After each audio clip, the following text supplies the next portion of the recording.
ప్రేమల మా తండ్రి, ప్రభువాని స్తోత్రం చెల్లించుకుంటున్నాం.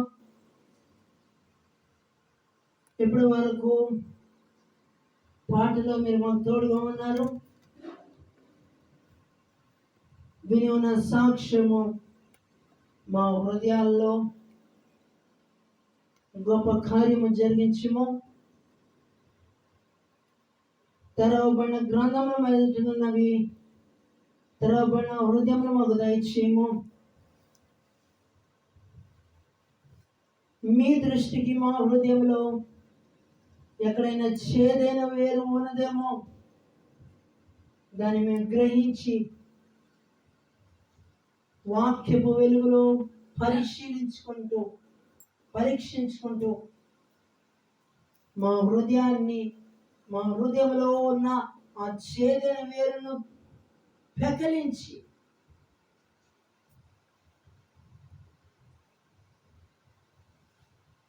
మీ మాట మా హృదయాలలో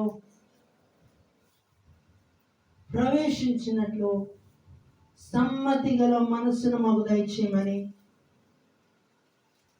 అయ్యనని మీ శ్రీవుచ్చారణ మరుగుపరిచి మాకు కావలసిన వర్తమానమును మాకు అనుగ్రహించమని క్రీస్తునామం ప్రార్థించి వేడుకొని అడుగుచున్నాం తండ్రి. ఆమేన్, ఆమేన్, ఆమేన్. మన ప్రభువును ప్రియరక్షకుడైన యేసుక్రీస్తు వారి మహాపరిశుద్ధ ఘనమైన నామములో ఈ రాత్రి ఆయన సముఖమందు కూడి ఉన్న మీకు నా హృదయపూర్వకమైన వందనాలు తెలియజేసిన మన పరిశుద్ధ గ్రంథము నుండి ఏప్రిల్ రాసిన పత్రిక 12వ అధ్యాయము 22, 23 వచనాలను మనము ధ్యానించుకుందాం. ఏప్రిల్ రాసిన పత్రిక 12వ అధ్యాయము 22, 23 వచనాలు మనము ధ్యానించుకుందాం. ఇప్పుడైతే సియోను కొండకును జీవము గల దేవుని పట్టణమునకు అనగా పరలోకపు యెరూషలేమునకును వేవేల కొలది దేవదూతల యొద్దకును పరలోకమందు వ్రాయబడి ఉన్న జ్యేష్ఠుల సంఘమునకును వారి మహోత్సవమునకును అందరి న్యాయాధిపతి అయిన దేవుని యొద్దకును సంపూర్ణ సిద్ధి పొందిన నీతిమంతుల ఆత్మ యొద్దకును క్రొత్త నిబంధనకు మధ్యవర్తి అయిన యేసునొద్దకును హేబేలు కంటే మరి శ్రేష్టముగా పలుకు ప్రోక్షణ రక్తమునకును మీరు వచ్చి ఉన్నారు. ప్రియులారా, గమనించండి, ఈ వాక్యములో ఉన్న ముఖ్యమైన సారము ఏమిటి అనంటే, ఈ లోకములో జీవించుచున్న మనలను తండ్రి అయిన దేవుడు తన అద్వితీయ కుమారుడైన క్రీస్తు ప్రభువును ఈ లోకానికి పంపించారు కదా. ఏ తండ్రి అయిన దేవుడు తన అద్వితీయ కుమారుడైన క్రీస్తు ప్రభువును ఈ లోకానికి పంపించారో ఆ తండ్రి అయిన దేవుడు ఆ క్రీస్తు ప్రభువు వారు కార్చిన అమూల్యమైన రక్తము మనలను ఈ లోకములో ఉన్న సమస్త పాపముల నుండి, బంధకముల నుండి,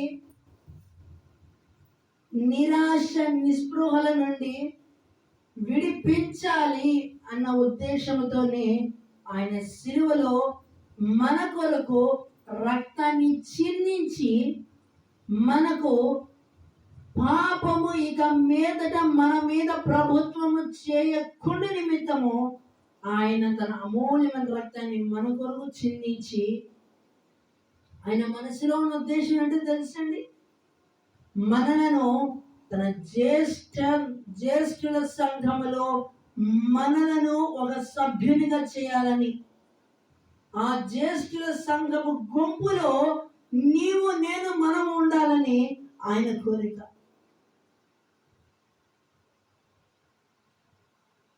అందుకనే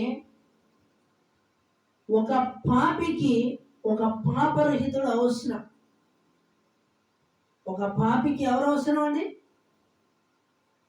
ఒక పాపికి ఎవరండి అవసరం? ఒక పాపరహితుడు అవసరం. ఒక పాపికి ఆ పాపి తన పాపము నుండి విముక్తి కలగాలంటే ఒక పాపి రక్తాన్ని చిందిస్తే ఆ పాపికి పాపము నుండి విడుదల దొరుకుతుందండి? దొరుకుతుందా? దొరకదు. కానీ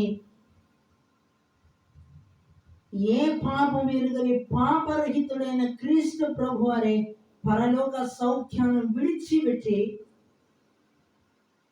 పాపము ప్రవాహంలో కొట్టుకొని పోతున్న మానవాళి యొక్క పాపము నుండి, పాపము ఈ లోకములో ప్రభుత్వం చేస్తుంది, ఈ మానవులను ఈ పాపము నుండి విడిపించాలి, వీళ్ళు నా సొత్తు. ఎవరు అండి? ఎవరు? మనము ఎవరి సొత్తు అండి? దేవుని సొత్తుమే. ఒకసారి యెషయా గ్రంథం 43వ అధ్యాయము 1 వచనాలు మనం చూస్తే, యెషయా గ్రంథము 43:1,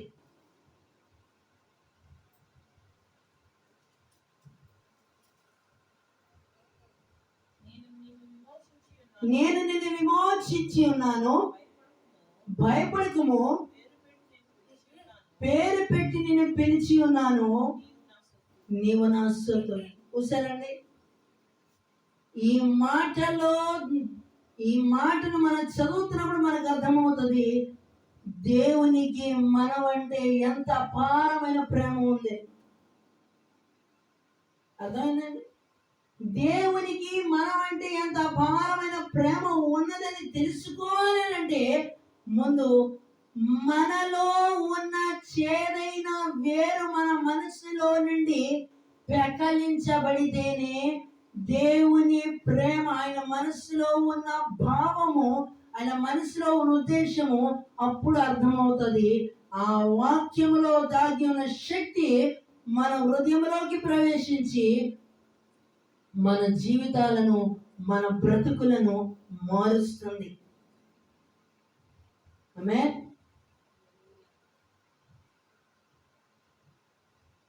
మరొక విషయం ఏంటంటే, పరలోక రాజ్యపు మర్మాలు మనము గ్రహించాలి అంటే మనలో చేదైన వేరు లేనప్పుడు దేవుని రాజ్యానికి సంబంధించిన మర్మాలను గ్రహించడానికి పరిశుద్ధాత్మ దేవుని యొక్క సహాయము మనకు తోడుగా ఉంటుంది. అప్పుడే పరలోక రాజ్యానికి సంబంధమైన విషయాలు పరిశుద్ధాత్మ దేవుడు మనం బైబిల్ చదువుతున్నప్పుడే మనకు బయలుపరుస్తారు. నా ప్రియమైన సహోదరులారా, రాత్రి మీలో అనేక మంది కొన్ని సంవత్సరాలుగా వాక్యం వింటున్నారు, కానీ మీ హృదయాలలో చేదైన వేరు పెకలింపబడలేదు. దేవుని వాక్యము మీకు వినబడుతుంది, కానీ ఆ చేదైన వేరు మీ హృదయంలో పెకలించబడితేనే దేవుని వాక్యము మీ గుండెలో పనిచేస్తుంది.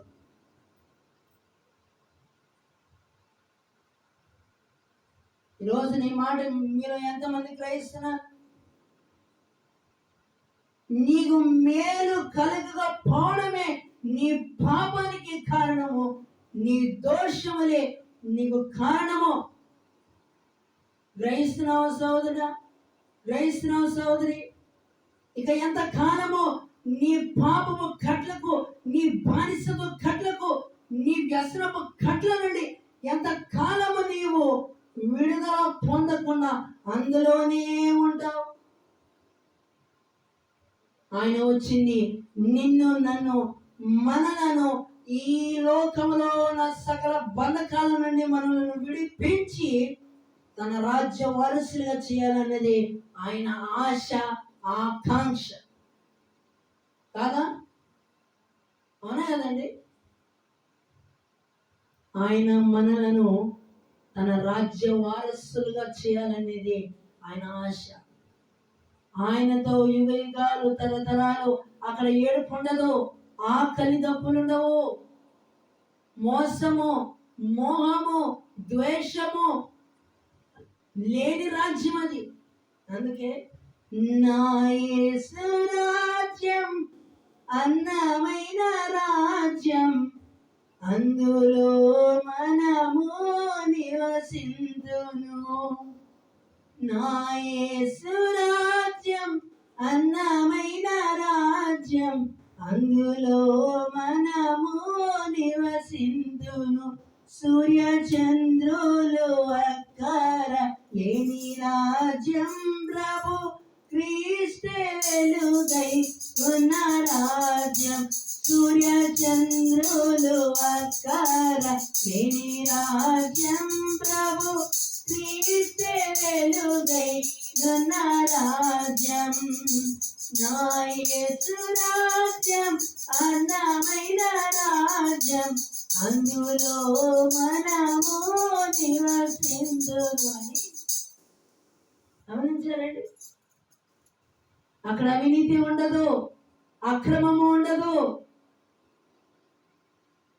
ఈ గలతీయులకు రాసిన పత్రిక 5వ అధ్యాయం 19వ వచనంలో ఉన్న శరీర కార్యం అనే జాబితా ఉందండి. మార్కు సువార్త 7వ అధ్యాయం 21వ వచనంలో ఉన్న ఈ శరీర కార్యములనే ఇది పెద్ద జాబితా. ఈ జాబితా దేవుని రాజ్యంలో వాటికి ప్రవేశము లేదు.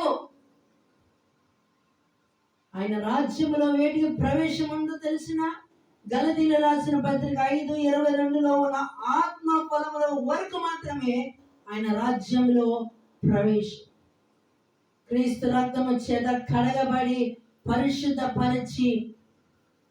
పరిశుద్ధపరచబడిన వారికి మాత్రమే ఆయన రాజ్యములో వారికి అర్హత. ఈ రోజున ప్రభు వారు ఒకటే మాట, నువ్వు బీటెక్ చేసావా, ఎంటెక్ చేసావా, పిహెచ్డీలు చేసావా అని అడగవు. ఎన్ని సంవత్సరాల వరకు నువ్వు ఉద్యోగం చేసావని అడగవు. ఈ లోకములో నువ్వు బ్రతికి ఉన్నంత కాలము నీ మనస్సులో ఉన్న చేదైన వేరును నువ్వు తొలగించుకున్నావా? నా మాట ఇన్ని సంవత్సరాలు నా దాసుల ద్వారా నేను వినిపించాను, నీ జీవితాలను మార్చుకున్నావా అని రేపు దేవుడు ప్రశ్నిస్తే మన దగ్గర నుంచి ఏం సమాధానం వస్తుందండి? ఆయన దారి ఏదో చెప్పుకొని మాకు దారి మంది, ఆయన దారి అయింది అన్నట్టుగా ఉన్నది ప్రస్తుత దినాలు. ఇంకా వివరంగా చెప్పమంటారా? ఎవరినైనా కదిలిస్తే అబ్బో వాక్యం నోటి నిండా మనసు నిండా నింపుకున్నట్లుగా ఈరోజు సేవకులుగా తిరిగి వాక్యం చెప్పేంత స్థాయికి దిగిపోయారు. అటు వారి మన నేత్రాలను దేవుడు తెరిచిందాక వారు ఏ స్థితిలో ఉన్నారో వాక్యం గారి వాక్యమే.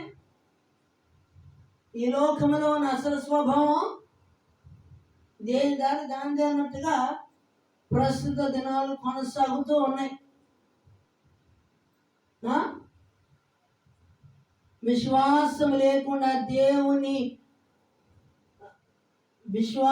లేకుండా దేవునికి ఇష్టలై ఉండుట సాధ్యమా?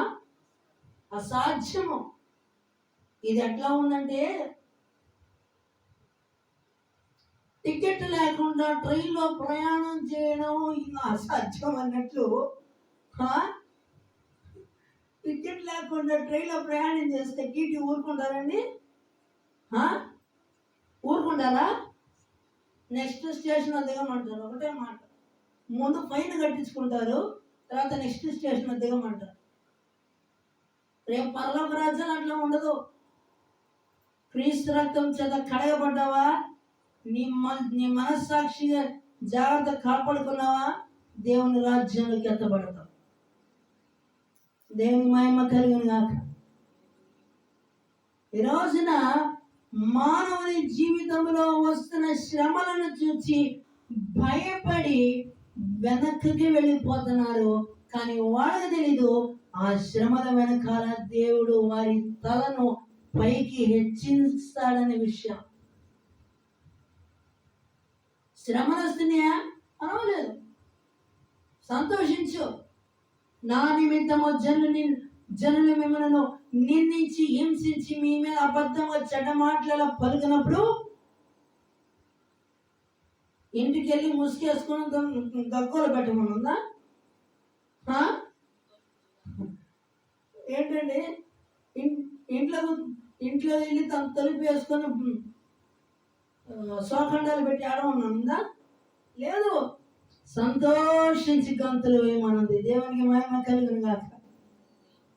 ఈ లోకము మనల్ని ద్వేషిస్తుంది, కానీ ఏ లోకమైతే మనల్ని ద్వేషించిందో ఆ లోకమే క్రీస్తు రక్తము చేత కడగబడిన వారు లోకములో బహిరంగంగా యేసు ప్రభు, యేసే నా నిజమైన రక్షకుడు అని బహిరంగంగా ఒప్పుకున్న దినము ఎప్పుడైతే బాప్తిస్మం తీసుకున్నప్పుడు ఎప్పుడైతే ఒప్పుకుంటారో అదే ఒప్పుకోలు ఈ అంచె దినాల్లో మన దేవుని కొరకు ధైర్యంగా నిలబడినప్పుడు ఏ మనుష్యుడు మనలను కదిలించజాలడు.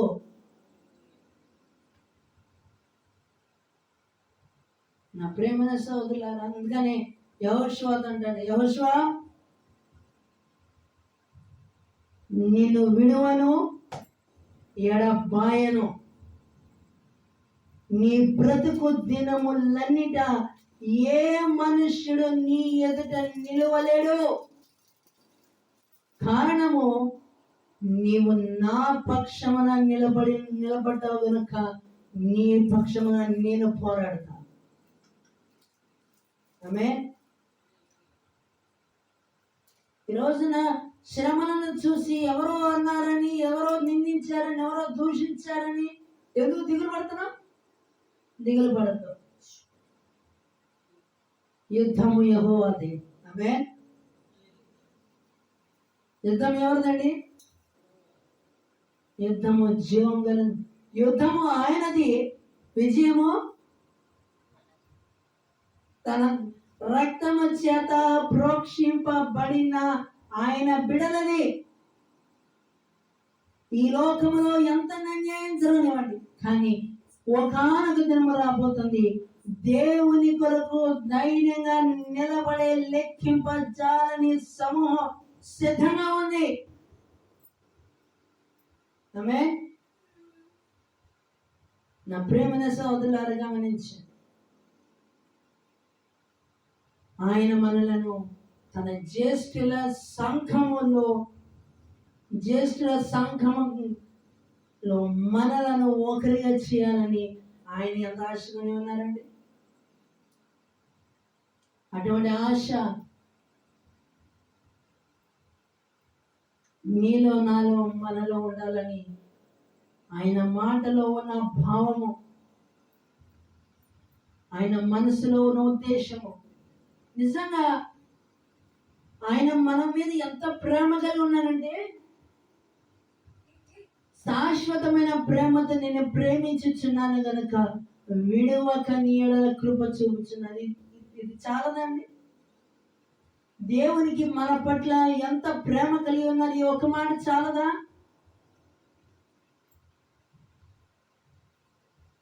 నా ప్రియమైన సోదరులారా గమనించి, సంవత్సరాల తరబడి వాక్యము వింటున్నారు, కానీ హృదయంలో ఉన్న ఛేదన వేరును తొలగించుకొనకపోతే దేవుని వాక్యము మీ హృదయాల కార్యము జరగదు, జరగదు, జరగదు, జరగదు. నా ప్రేమన సోదరులారు గమనించండి, ఈ రాత్రి దూరాన సమీపాన ఎంతమంది దేని మాట వింటున్నారు నాకు తెలియదు, కానీ దేవుని వాక్యము మన హృదయంలో కార్యము జరగాలి అని అంటే మన హృదయంలో ఉన్న చేదైన వేరున మన మనస్సులో లేనప్పుడే మన బ్రతుకులు మారుతాయి, మన జీవితాలు మారుతాయి, మనం చూసే చూపు మారుతుంది, ఆలోచన మారుతుంది. ఒకప్పుడు పాపానికి పరుగులెత్తిచ్చేటట్లు చేసే మనసు దేవుని వాక్యము నీ హృదయంలో ఉన్న చేదైన వేరుని ఎప్పుడైతే పెకలించబడుతుందో, దేవుని వాక్యపు వెలుగులో నీ స్థితిని నువ్వు పరీక్షించుకున్న దినమున నీ హృదయంలో ఉన్న చేదైన వేరు తొలగించబడుతుంది, పెకలించబడుతుంది. ఆ నిమిషం నుండి, ఆ క్షణం నుండి నీ హృదయము పాపానికి పరుగులెత్తిన నీ హృదయము పరిశుద్ధత వైపు పరుగులెడుతుంది.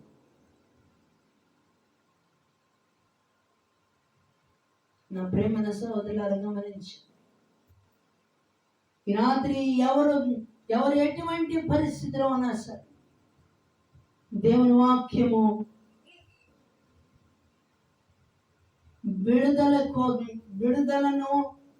విడుదల చేయాలనేది ఆయన ఆశ. ఎవరు ఎటువంటి పరిస్థితిలో ఉన్నారు నాకు తెలియదు, కానీ దేవుని వాక్యము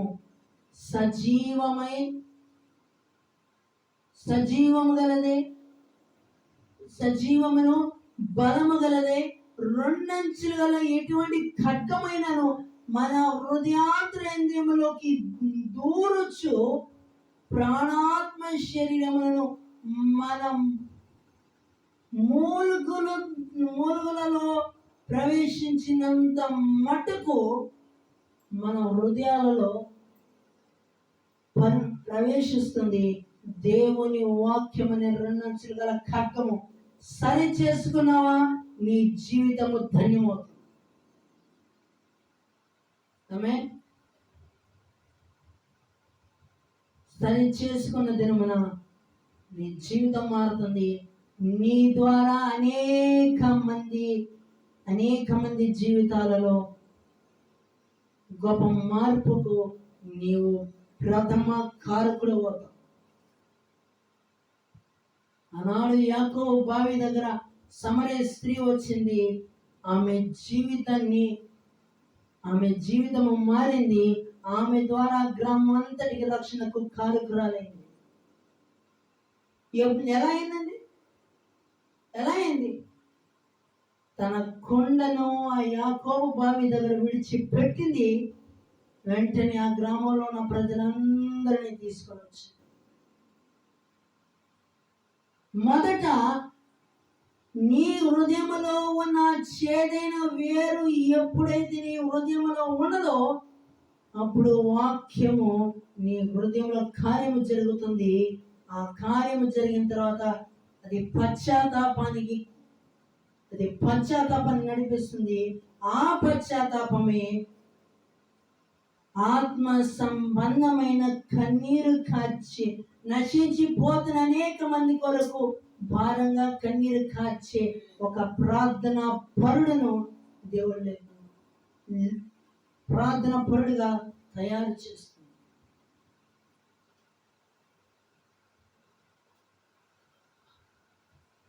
బైబిల్లో కయ్యోను అనే ఒక వ్యక్తిని మనం చూస్తాం. ఇద్దరు దేవుని దగ్గర బలి అర్పించడానికి ఇద్దరు అర్పణలు తీసుకొని వస్తారు. కానీ గమనించాల్సిన విషయం ఏంటంటే ఇక్కడ కయ్యోను తెచ్చిన బలిని దేవుడు అంగీకరించడు. హేబేలు యొక్క తెచ్చిన అర్పణను దేవుడు అంగీకరిస్తాడు. ఎందుకు చెప్పండి. ఒకటి, హేబేలు తెచ్చిన బలి శ్రేష్టమైనదిగా దేవుని దృష్టికి అది అంగీకరించబడింది. రెండవది, తన మనస్సులో చేదైన వేరు లేదు. నిష్కల్మషమైన మనస్సుతో దేవుని బలిపీఠం మీద శ్రేష్టమైన అర్పణను తెచ్చాడు.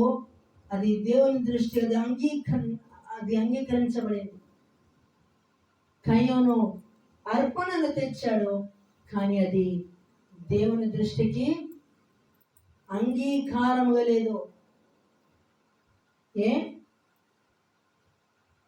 కయ్యోను కూడా ఎందుకు కయ్యోను తెచ్చిన అర్పణను దేవుడు ఎందుకు లక్ష్య పెట్టలేదు అంటే తన హృదయంలో చేదైన వేరు ఉంది. ఆ చేదైన వేరే తన సొంత తమ్ముడిని ప్రాణం తీసేంతగా దారి తీసింది.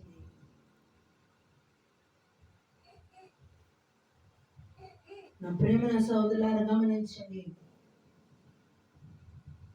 వాక్యంలో ఉన్న చాలా ప్రాముఖ్యమైన విషయం ఏంటంటే పరలోక రాజ్యపు మర్మములు మనము గ్రహించాలనంటే మన హృదయంలో ఉన్న చేదైన వేరు మన హృదయంలో లేని ఎప్పుడైతే ఉండదో, ఆ చేదైన వేరు మన హృదయంలో ఎప్పుడైతే ఉండదో అప్పుడు దేవుని వాక్యం మన హృదయంలో కార్యము జరిగిస్తుంది. చెప్పన సఖ్యమైన మహిమాయుక్తమైన సంతోషము మన హృదయంలో సమృద్ధిగా ఉంటుంది. కనుక మన హృదయంలో ఉన్న దేవుని వాక్యపు వెలుగును మన హృదయాన్ని పరిశీలించుకుందాం. ఆ చేదైన వేరును పెకలించమని దేవుని సహాయమును మనం పొందుకొని నా వాక్యము మన హృదయాల్లో నింపుకుందాం. మన హృదయంలో ఈ లోకంలో ఉన్న పాపానికి చోటు లేనంతగా సమృద్ధిగా దేవుని వాక్యంతో మన హృదయాలను నింపుకుందాం. అటు కృప ధన్యత దేవుడు మనకందరికీ అనుగ్రహించుగాక. ఆమె దయచేసి స్థలం ఉంచండి, ప్రార్థన చేసుకుందాం. ప్రేమ గల మా తండ్రి, ప్రభువాని స్తోత్రం చెల్లించుకొచ్చిన ఆయనకి నన్ను మీ సేవచ్చారిని మరుగుపరిచి ఈ దినము ఈ వర్తమానం ఆలకించిన అనేక మంది హృదయాలలో ప్రభువా మనుషుల మెప్పు కాదు, కానీ ఈ వినబడుతున్న ఈ వర్తమానము వినిచిన అనేక మందిలో కనీసం కొంతమంది హృదయాల్లో అయినా మీ మాట వారి హృదయంలో కార్యము జరిగి వారి మీకు సాక్షులుగా నిలబడినట్లుగా మీ పరిశుద్ధాత్మ కార్యములు జరిగించము. వారి హృదయంలో ఉన్న చేదని వేరును పెకలించి మీ మాట వారి హృదయంలో నింపమని క్రీస్తు నామమున ప్రార్థించి వేడుకొని అడుగుచున్నాం తండ్రి. ఆమేన్.